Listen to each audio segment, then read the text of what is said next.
everyone, welcome to BizTours, the podcast where we unlock real stories behind the boldest business minds. I'm your host Shalini with the next episode of BizTours.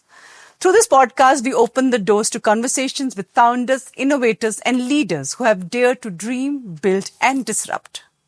Before we go further, a heartfelt thanks to all the viewers who have shown so much love and appreciation to our first episode. Today, we are opening the doors to India's buzzing startup ecosystem, a space that's not just producing unicorns, but shaping the future of innovation, jobs, and entrepreneurship across the country. And to help us decode this exciting landscape, I'm joined by Ritu Sharma, Executive Director at TiE Bangalore and a passionate enabler of founders. With her experience of mentoring entrepreneurs and being at the heart of India's startup journey, she brings a front row perspective to what's working, what's shifting, and what's next for India startups. So come on, everyone, let's open BizTours to the buzzing ecosystem of startups. Hi, Ritu. A very warm welcome to BizTours, a podcast in which we showcase the stories behind the buzzing businesses in startup ecosystem. Thank you so much for taking out time from an extremely busy schedule in TiE. Thank you, Shalini. Thank you so much for having me here. I'm super excited to be. This is my, first ever, elongated podcast, so to speak, and I'm super excited to be here. So I'm sure it'll be elongated, excited, and insightful for a lot of people to see. I hope so too. I hope that the viewers who are watching will have, I'm very sure, a lot of learnings from this podcast. So we dive in straight away. Absolutely. As much as I know about you and as what I've read, studied about you, you have come from a corporate world, a very structured multinational corporate, and shifted to the buzzing startup ecosystem where we don't even know what's going to happen tomorrow. So what made you do this transition? So I have been in the corporate leadership for the last 2 decades and cutting across multiple industry verticals like IT, telecom, media and broadcasting. And the last 2 years I've spent, in the startup ecosystem. In my corporate stint, I have, it's been so structured and so focused on, what are the goals, what are the objectives, and it's all about, a very structured approach. And then you come into the startup ecosystem where everything is all about gut and fearlessness and agility. And that was something that, it just kind of excited me the most. I think the second thing which I felt from a while, like I said before, that corporates have always had a very structured approach. And I think what was missing for me was that whole purpose-driven impact. And that has been something that, so when the TiE opportunity, sort of came along, I was super excited to jump right in because I said this will allow me to kind of explore the entrepreneurial ecosystem. And I think one successful, founder or an entrepreneur can lead to multiple job creations and, innovation and such a high impact environment for the society, which actually is transforming tomorrow's world. And so that was the biggest win for me, and I'm super excited to be in this ecosystem. And I always feel I should have done it earlier. So you being a TiE executive director and the Vantage Point, you are like, every breath and the rhythm of the heart of startup founders in Bangalore. What makes Bangalore the startup capital of India? There has to, what do you think is the reason Bangalore is like the most in startup world, the buzzword? I think Bangalore is the perfect storm. If you look at it, you've got right from, talent from some amazing universities, institutes. You've got global R&D centers. You've got corporates here. You've got, of course, startups. You've got investors. You've got the entire ecosystem, large corporates, and they're all existing, and coexisting perfectly in the storm. And the whole, environment of where they are helping each other, on a day-to-day basis and building is together is something that is that makes Bangalore what it is. The vibrancy comes from this whole, youth being. We've been looking at startup founders these days. They are all so young. Correct. Right? And you look at how their risk-taking ability is taking them to greater heights on a daily basis. Bangalore gives that environment to them to be who they are. Okay. Unlike any other city, if you had to compare it to a Bombay or a Delhi, I think, and over here, there are so many serial entrepreneurs who have been there because we've been here Bangalore it's been 20 years since the startup buzz kicked off. Correct. And if you look at, there are so many serial entrepreneurs who are wanting to give back to these younger founders. And so you can expect all of this chaotic behavior, but at the same time, the growth is coming from So there's a growth in the chaos of Bangalore. Absolutely. And I think this kind of a vibrant energy comes from the kind of the youth that you see, the kind of people that are represented in the city. I think put together, I think they make Bangalore that. So whomever, from the youth thing you said, so many people we meet, especially in the tech sector, everybody is nurturing one startup idea. And they're just waiting for the right moment and to launch that idea. So there's so many side hustles happening. And I also feel that there's a lot of education institutes which gives, out here in Bangalore. Yes. They have their startup cells. So there is a whole ecosystem and there's an environment of launching your startup eventually, even if you're working now. So I think that creates whatever Bangalore is today. You had mentioned that there's a lot of youth energies. And as we look around, we see the startup founders are getting younger by the day. Yes. So what do you think is their leadership style and how TiE Bangalore?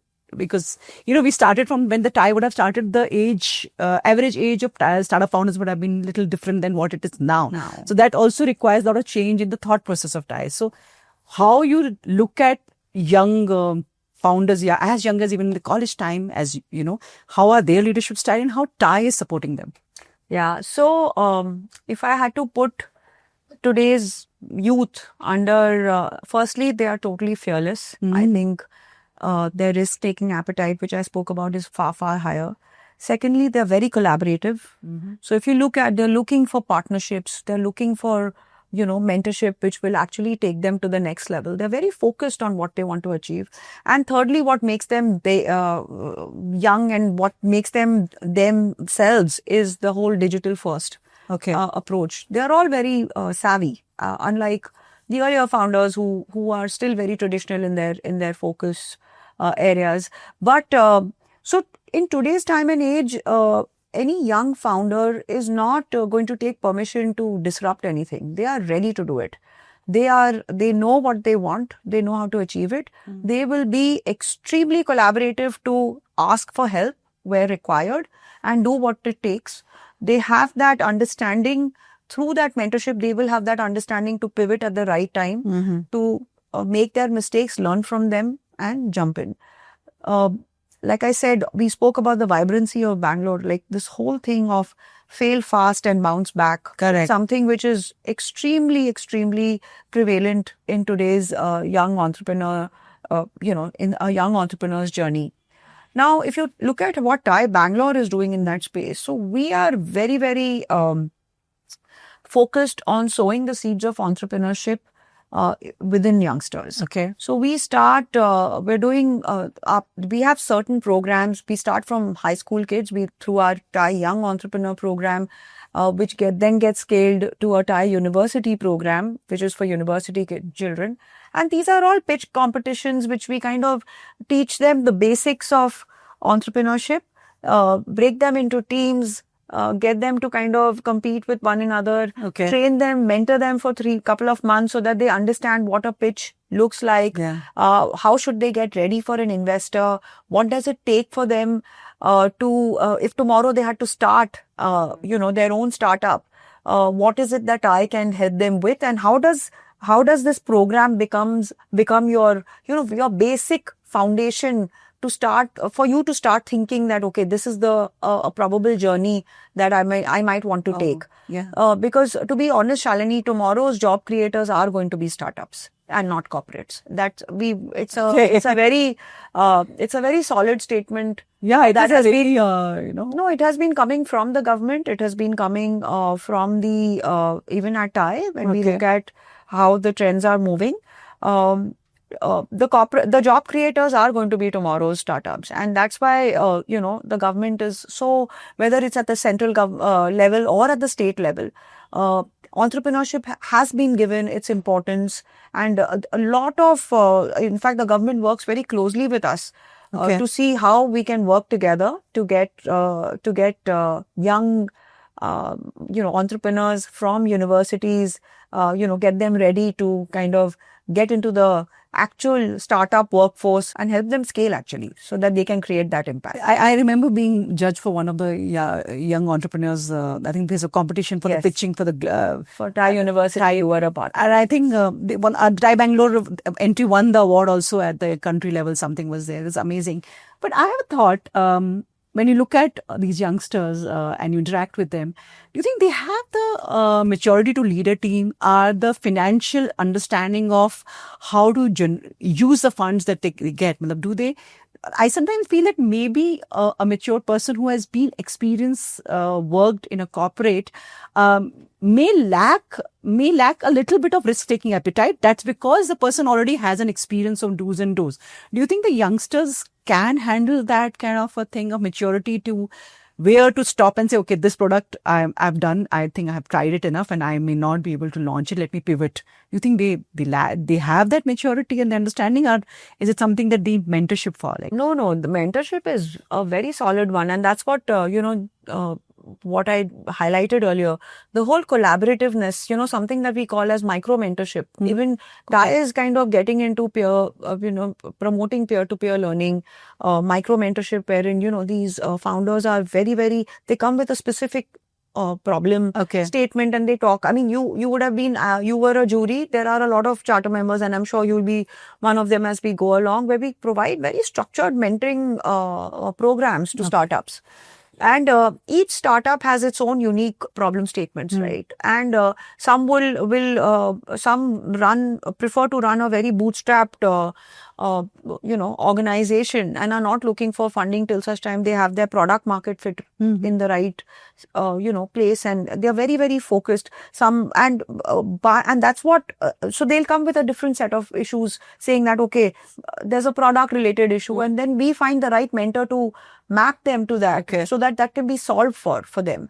So, and our mentors are, it's from the pool of our charter members who are, who've been there in the space for so many years. These are all serial entrepreneurs and people representing from the corporate space as well, investors, and they are all contributing, and they are the ones who come on board as mentors, and they help the startups while they speak to the founders, what is the exact problem statement they're looking for, and we kind of do that kind of mapping with the right mentor for them, so that they are able to scale. And so whether it is on whether it's funding, whether it's anything to do with the product market fit, whether it is to do with their go-to-market strategy, all of that. So we've kind of clubbed our mentors also in various pools, so that we are able to as per the expertise. Like I'm in the GTM pool. Absolutely. So we will, if there is a requirement there, we will kind of plug you and or anybody else from that pool, so that young founder is able to kind of get mentorship. And today's youth is not. They do not want to take that risk without talking to the right people. So they do focus a lot on mentoring. Oh yes, and I think that's where TIE comes in. We are that's one of our biggest. It's one of course our pillars, but I think mentoring is something that we are very, very strong in, and we feel that it's a very important and integral part of the whole founder's journey. I think a lot of founders out of startups get associated with TIE, especially for the mentoring thing, because they might have a great product idea, but what to do with the product idea? How do I create a product pitch? How do I approach to the investors? How do I get the customer, understand the consumer that I'm looking at, the demography, everything? I think that needs to be through a mentor. And that's how, I think people like us come in the picture.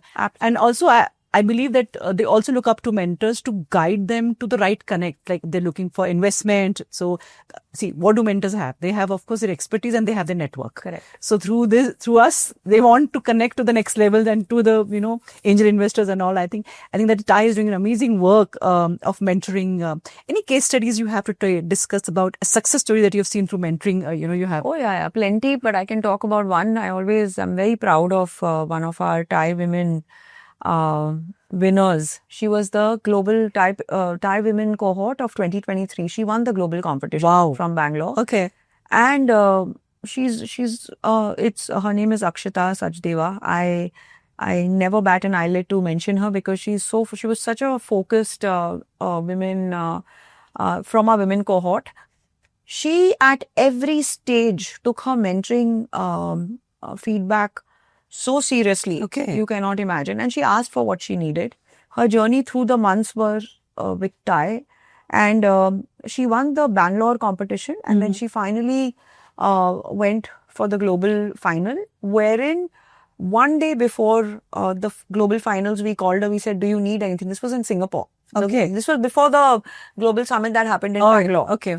And she said, I would love to get mentored one last time. To how do I just a day before? It was the morning. So because Singapore was 2.5 hours earlier, 2.5 hours ahead of us, we were in Singapore. All of us got on a call, which was Singapore time was 7:30 in the morning because it was starting at 9.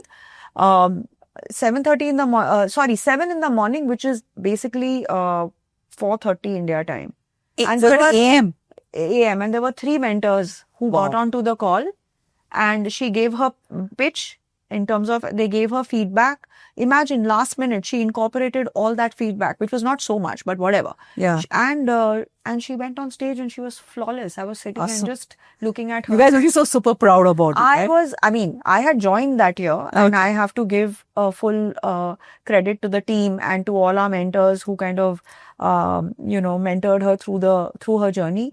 But I was so, of course, it was a very proud moment. She won and she created a product for social impact. Okay. So that product which kind of was kind of routing the way towards social impact is now doing a lot more. Okay. But her solution to the problem that she was addressing was something to do was very focused on how do blind children get educated. Okay. So her product kind of, digitizes or an audio book kind of from the... Yes. So all of the any content can be digitized and converted to an auditory output. And and now today she's doing extremely well. She's moved into she's gone into they've expanded globally, etc. And that's what Tai does. So while she won that competition, she also got a lot of global visibility. She went for our TaiCon Silicon Valley. She became the ambassador of Tai Bangalore. Yes, she did actually. And she till date, she of course went onwards to Shark Tank. She did they've done very well for themselves. Still bootstrapped. Okay. Yeah, still bootstrapped. So amazing stories out there, and she will never bat an eyelid to say that I owe a lot to Tai Bangalore. Awesome. And that's something which we feel really happy about, the fact that we're able to create impact and the fact that, our entrepreneurs are out there winning and, accolades and successful. And being successful and creating impact. I think that is the most rewarding piece for us, at least at Tai. My mind now, like a question that I want to ask you especially, and because you said woman entrepreneur, so I remembered my days of early stage when I had launched a startup. So being a woman founder, it's challenging. When you go for pitching, you go for any kind of investment, anything, they always ask, do you have a man, you have a guy with you in your team. Yes. And they always think that the products that we design are going to be something related to less important, a little bit trivial. They just don't, and I hope things are changing, but still it's not to the way it should have changed. I keep taking, seminars for women founders, about personal branding, about pitching, and always they come back and say that, we are never taken seriously. Unless we have a man walking along with us to, investments or pitching. So how do we change that? And what is Tai Bangalore doing to change that? So, So yeah, there are a lot of barriers. I'm not saying in terms of whether it comes to access to funding, whether it comes to networks, or even whether it comes to biases, right? I mean, we've always been in that space. Um, so if you look at stats, right? Like last year, VC funding globally for women was only 2%. Only 2%. Only 2%, yeah. I think in India it was close to about between 4 to 6%. It's been very, very small. Yeah. So that there is a huge there is a huge gap there. And when we talk about inclusivity, we are talking about equal opportunities, right? I mean, looking at how are women, putting themselves out there, and what are they doing more to kind of get access to that funding, get access to. Now I'll give you the pros and the cons, right? In terms of, I think we are making some headway because there are some women who are breaking that glass ceiling and coming out to say they are focusing on mentorship. Very importantly, they are focusing on being seen and showing up at networking events, which has historically been not so great when it comes to women. They just kind of drop the ball because they have something more important to attend within the family or whatever the case might be. But if you look at it, women have actually been seen now in networking events. That's why I think there are so many women forums also that are happening, and that's what encourages them to come and, be a part of. But otherwise also, considering TiE is involved in so many events, we see a lot more representation by women. See, I think the women entrepreneurs, first thing is that I think first mistake we do is we say women founders. When the moment we say women founders, we anyway put them aside in a box that you are a woman and you're a founder. Yeah, if you just say founders and women, that is where is actually the society is creating the gap. We start feeling that because we're a woman, we lack something and we need a certain different kind of approach, though we do need it so that we can make that leap. But in our mindset, as you correctly said, but that mindset comes from the society and growing up and so many things. Those biases have to be broken. They have to be. I mean, we all come from that. I mean, we are all, we're not in fact, now in today's time and age, you see the Gen Zs and millennials are in a different league. Yeah, we have also broken those glass ceilings. At our time, there were different glass ceilings. Orthodox environments. Yeah. You've got to push the envelope and say that this is good for me and I want to do it for myself. And there is nothing wrong. You shouldn't be grieving in guilt. Selfish for ourselves at times. You shouldn't be grieving in guilt that, I gave myself more importance. What is government doing to support women? I think there's a lot of... but do women know that there is a lot of it? I think, so there are a couple of things. That's where TiE plays an important role. So, of course, while we currently support close to 1,000 women entrepreneurs across our network through our, the TiE Women program that we run. Okay. We're also trying to partner and with other women networks to see how do we kind of,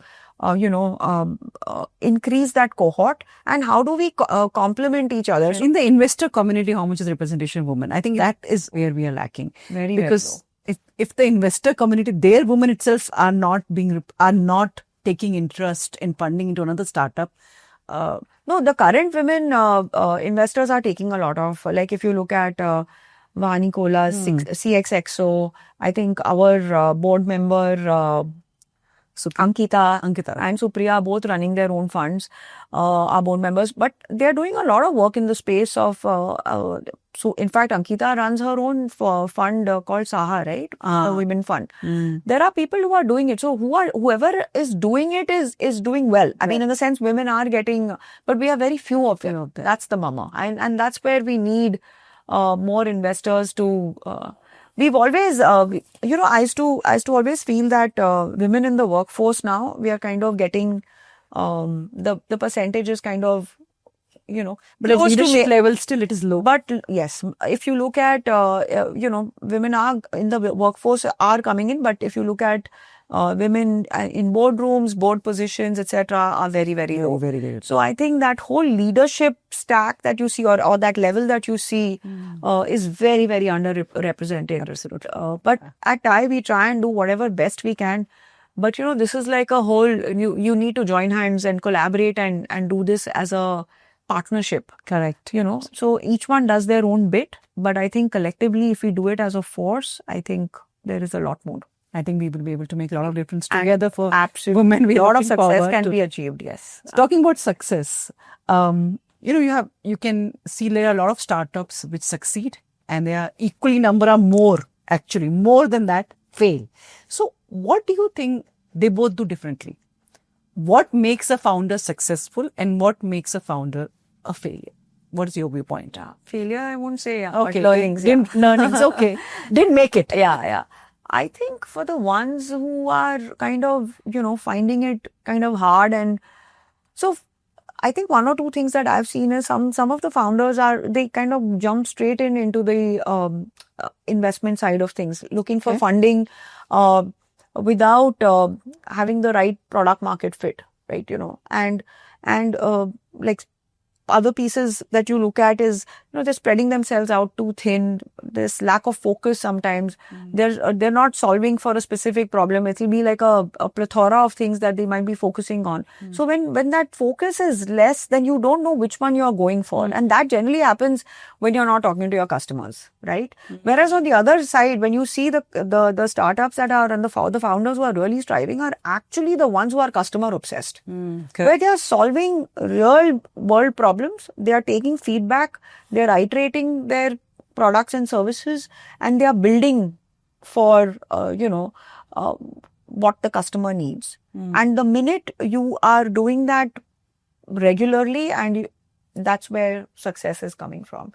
I think those founders which gets obsessed with their product, they feel I have got the product which is going to solve the world's biggest problem, and they're not ready to actually understand, does the customer need it or not. Yeah, they don't take a feedback. They don't You just do need that. the obsession to get reversed to being customer obsessed rather than being product obsessed. And so I think that part is very, very critical. And I think I think founders there are doing extremely well. I mean, I think all of wherever there has been a problem solving solution and where there has been feedback, and even the youngest of entrepreneurs, whichever line, whether it's D2C or B2B or B2B2C, they are doing extremely. I think the founders which pivot at the right time, don't get stuck in, this is my best product, it has to succeed. The moment they realize that there is a gap, I'm not actually delivering what I'm supposed to, and there is no need, people are not going to spend money to buy my product, and they pivot from those learnings, are going to be the successful founders. Yes, and they are the ones who are, now the younger founders are getting in that space because they learn the hard way, right? I mean, if you go to a university and listen to startup stories, they solve for everything. Yeah. If you look at student startups and when you talk to them, there'll be very few. 10% of them will be really solving for one problem. But the rest of them will be, they'll have like 3 or 4 things as solutions. And then when they start talking to us and they come into that mentoring program, by the time they get out, they've got only one product which they are focused on, and they're driving that entire product market fit for that with that focus. So I think that is what mentorship can do. Coming back to the key piece which we always talk about. I always say the 3 M's, right? Mentorship, money, and markets. Perfect. These are the 3 M's that we swear by, and I always say it in all of my talks that these are the 3 pieces wherein TiE really comes in and tries to help startups, because you need that mentorship, you need networking to get access to markets, you need investors to get your money in and get your funding in, which is the most critical. So mentorship will help you get into the market, and then you make a lot of money. Yes. So there are, if you look at the startup ecosystem, there have been some big startups who had billions of, valuations, but they just collapsed. You must be knowing already in your mind which startups I'm talking about, but what made them collapse? They're like people should vouch with that. I want to be like that. Yeah. My startup has to be that. They were the benchmarks in their own industry. So what do you think went wrong? I think when you just are focused on funding and valuation without any discipline or governance, that's what makes you tank. I think discipline and governance are the most important thing. If you are not working in with that, and if you're not focused, it can unravel any kind of business.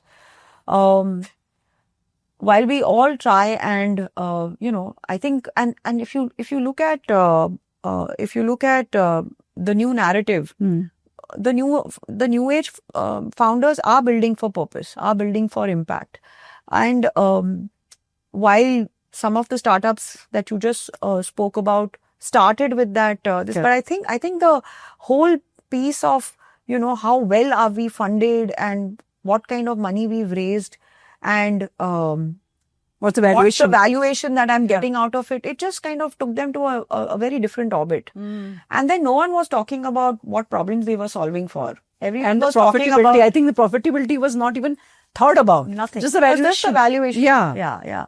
And then you have a very heavy price to pay, right? I mean, and it's not even your own money at the end of it all. So I think for me, I feel that it's discipline and it's governance. You have to be focused on these two pieces to make your startup impactful and to make your startup or your organization solid.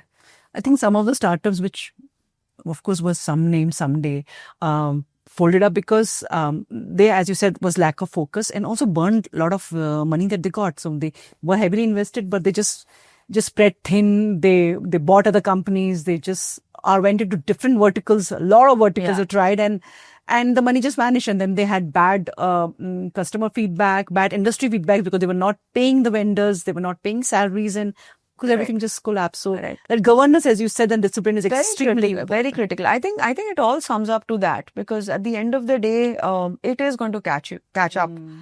You can't get away. You can't get away with it. In TiE Bangalore also, we do focus a lot on governance. I think you do have mentors who support founders and tell them about governance. Yes, and we all do. that stuff. We do. We have a plethora of we have accountants and lawyers and auditors, etc., as part of our charter member group. And wherever there is a requirement, we always get, in fact, in our workshops for university, because in the TiE Young Entrepreneurs, the high school program, we don't, but in the TiE University program, we have one module on financial governance. Okay. We do that. I think it's very critical. And Very important. critical. I think that's where a lot of startups go wrong. Yeah. So this was the present. Going into future, what do you think is the future trends going to be for startups? What is that you look at? Hence, let's say 5 years. Now we shouldn't talk 5. We should talk just 2 years. Yeah. No, 5 years. I And think. now 5 years is a bit earlier. When you give interviews, what do you see yourself in 5 years? Now it's okay. Where do you see yourself in 2 years? No, I have to. So I have to say, we just finished our very successful health summit yesterday. I think healthcare is huge. There's a huge opportunity there. A lot of startups are doing some amazing work, but there's a lot to be done. So I think building for healthcare, I think is very, very strong. Of course, AI, I feel AI is a horizontal. Tech is going to cut across. So if you look at health, like I said, we're looking at sustainability in a big way, which is basically the entire climate, wastewater management, biogas. These are very, very strong sectors which are going to come in. Manufacturing, very, very solid. The whole ESDM piece that we talk about, EVs, mobility. These are all, and fintech of course stays, because you just keep building your stack. We are getting stronger by the day on our fintech stack, and it only just gets stronger and better and larger. I think the success of our startups is that we're building for the world. Correct. Let's not forget that India is going to be a strong, it's going to be on its strong growth trajectory, no matter what happens. I mean, people talk about, okay, we might tank. Everyone's going to go up and down, but we're not going to be tanking so low that we are just at the rock bottom. We will reach that. We will always be in that top. No one could think of us first being in the top 10. Now we're in the top 5. 3 are now. We will get to 3 in the next, maybe just I think of 5 years. Indians have huge resilience. They have resilience, which keeps them going. The persistence, the patience. I love the word jugaad. We've always been a jugaadu country. We continue to be, but we're doing it with structure. We're doing it with focus. We are igniting the youth, which is extremely important because we want each and every young, person out there or a student out there to think Should be a job creator.